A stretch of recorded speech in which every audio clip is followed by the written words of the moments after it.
Hoy bakla! Hindi to feeding program para makalibre ka ng pagkain ha!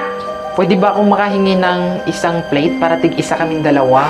Kasi share na lang kami sa pagkain na in-order niya eh. Ahatiin niyo yung pagkain na in-order mo?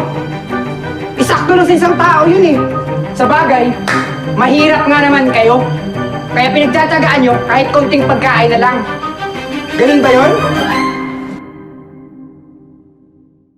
Naku, Ceci, sure ka ba talagang inilibre mo ko? Baka ba, Ceci? Dalawa tayong nawalan ng trabaho, di ba? Tsaka, sasama din kita sa pag-walk-in. Naghahanap tayo ng, trabaho. Ako, salamat kasi wala na talaga akong pera eh. 150 na lang yung laman ng wallet ko. Kuha naman yung Ceci ko. Ay, teka lang, Ceci, Hamid matawag. Hello? Yes po. For interview? Ngayon na? Sige po, I'm coming. Ceci, sorry ha, maiwan na kita. May interview ko ngayon ha. Diyan ka na ha. Ceci, sandali lang. Yung order ko, wala akong pambaya. May order na po ba kayo? Ano na lang po sa akin? Tubig na lang po muna. Tubig? Ano tingin mo dito? Refilling station para manghingi ka ng tubig? Hoy, restaurant to! Pasensya ka na ha, kasi medyo short kasi ako ngayon sa budget. Kaya kung pwede, bigyan mo na lang muna ako ng tubig. Short sa budget. Bakit kasi pinagpipilitan mo yung sarili mong pumasok sa restaurant na to na wala kang pera at wala kang pambayad? Bakit? Gusto mo makalibre ng pagkain? Hoy bakla! Hindi to feeding program para makalibre ka ng pagkain ha? Bakla ka na nga, salot ka pa! Baka pwede bigyan mo na lang muna ako ng tubig. Hoy ikaw, isa ka pa! Pumasok ka pa dito! Mukhang wala ka namang pera! Gutom na po ako. Gusto kong umorder ng tapsilog. May pambayad ka ba? Kaso po, wala akong cash eh. Na-block po kasi yung ATM ko. Hindi ako maka-withdraw. Mga palusot nyo talaga inyo! Akala nyo uubra pa yun dito sa restaurant namin? Ano tingin nyo dito? Karinderya? Kuya, tama na yan. Sige, ganito na lang. Kung wala siyang pambayad, ako na lang magbabayad sa o-orderin niya. Ibigay mo na lang yung gusto niya. Ikaw magbabayad? Tubig nga lang hinihingi mo sa akin! Meron naman akong konting pera dito eh. Kaya mababayaran ko yung o-orderin niya. Sige na.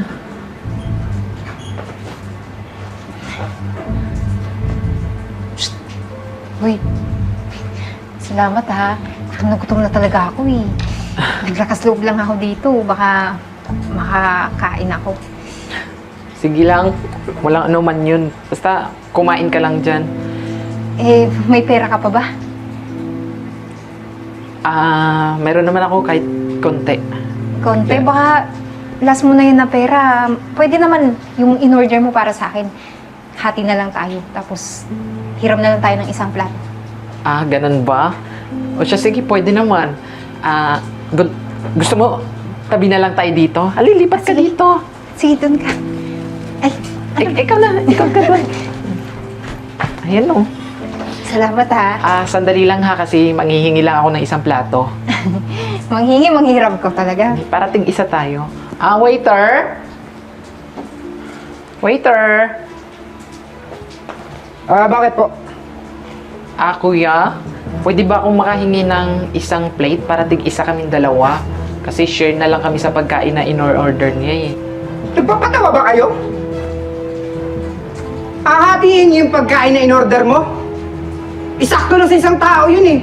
Sa bagay, mahirap nga naman kayo. Kaya pinagtsatsagaan nyo kahit konting pagkain na lang. Ganun ba yon? Grabe ka naman makapang-insulto at makapanglait sa amin. Bakit? Nasasaktan ka? Totoo naman sinasabi ko ah. Hindi na tama yung mga pinagsasabi mo sa amin eh. Tsaka, hindi mo ba naisip? Tao rin kaming nakaharap mo ngayon. Hindi mo ba naisip na pupunta sa yung karma? Gusto mo ba lalapitan ka ng karma, ha? Totoo yun. Tama naman yung sinabi niya eh. Ako, kapag hindi ako nakapagtimpi sa'yo, baka hindi mo magusto yung gagawin ko. Bakit? Anong kaya mong gawin? Isang hamak ka lang naman ang paslupa. Yung pagkain niya, di nga kayo makabili-bili na tag-iisa. Hahatiin niyo pa. Bakit ba? Babayaran mo naman yan ah. Sobra ka naman. Ganyan ba talaga kayo magtrato ng mga customer dito? Hindi ba pantay-pantay yung trato nyo? Mahirap umayaman man yan? Siyempre, pag inasikaso ko ba kayo, may mapapala ako? May makukuha ba akong tip sa inyo? Wala naman, di ba? Bakit pa ako magpapakapagod? Di ba?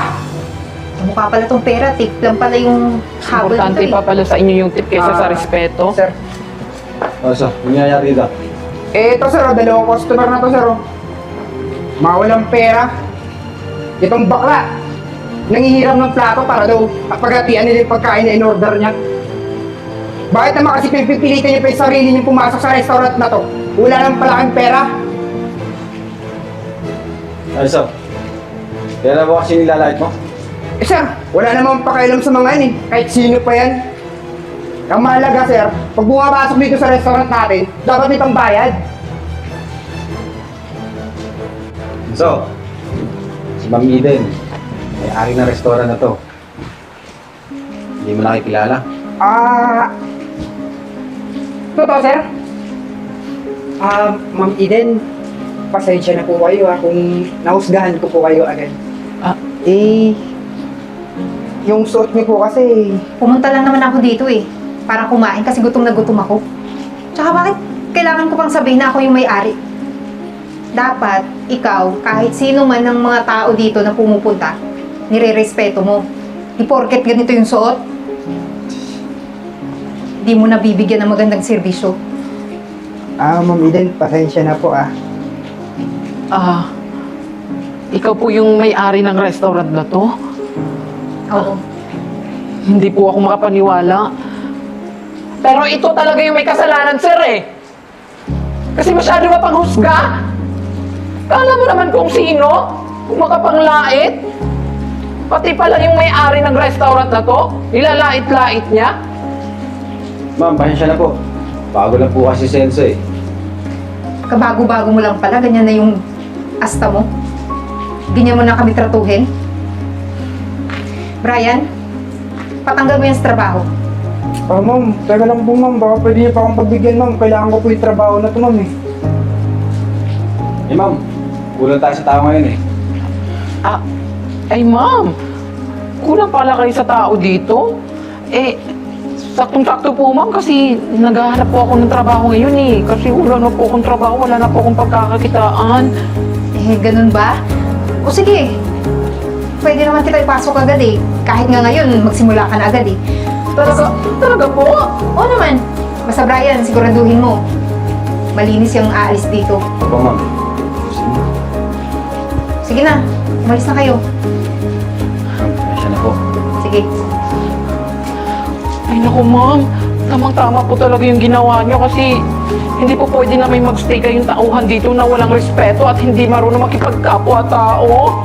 Kasi sa mga katulad po nitong restaurant na pagtatrabahuan, dapat marunong ka mag-asikaso ng mga customer, the way you treat them, the way mo ipakita sa kanila yung kahalagahan nila bilang isang tao. Dapat may mas maganda tayong pakikitungo sa kanila. Naku ma'am, bagay na bagay po talaga ako dito. Kaya sobrang thank you po talaga na officially kinuha niyo na po ako dito.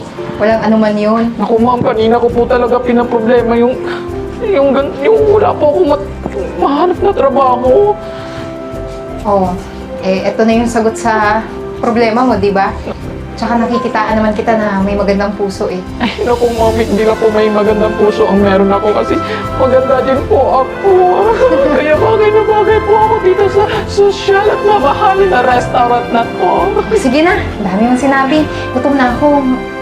Baka si Brian na lang yung pakuhain ko ng order natin. So, bali, hindi ko na po kayo ililibre, ma'am, kasi kayo pala may-ari ng restaurant. So, Wag na, ako na lang yung ililibre mo, ma'am, ha? Oo, ako nang bahala. Sige na, Brian,